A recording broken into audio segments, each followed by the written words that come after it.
দিবসের যেমন তিনটি কাল আছে, সকাল দুপুর সন্ধে, ঠিক আমাদের মানুষের জীবনও তিনটি কাল আছে বাবা। সেটা হলো শৈশবকাল, দুপুর মানে হলো যৌবনকাল, আর সন্ধ্যা মানে হলো বার্ধক্যকাল।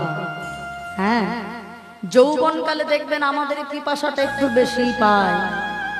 বলে এই যৌবনকালে মানে মধ্যাহ্ন সময়ে মানুষ যদি নিজেকে সমঝে না চলে তাহলে বিপদে পড়তে হবেই হবে। ওই যেমন সকল রাখালগণ তারা যেমন কৃষ্ণ সঙ্গ ত্যাগ করে চলে গেল, আমরাও তো তেমন বাবা যৌবনকালে হরির নাম করতে চাই না।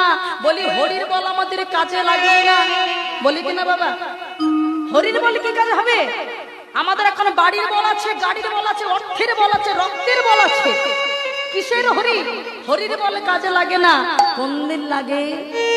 যেদিন এই হাত দিয়ে আর আমরা লাঠিটা ধরতে পারি না, যেদিন আমরা নিজ হাত দিয়ে অন্যটার মুখে তুলতে পারি না, যেদিন বাবা এই নিজ পায়ে হেঁটে হরি বাসরে গিয়ে হরি নাম শুনতে পারি না, সেই দিনে বলতে হয় হরি দিন তো গেল, সন্ধ্যা হলো, পার করো আমারে। ভগবান বলল আগে থেকে পারের করি না দিলে আমি যে কাউকে পার করি না গো।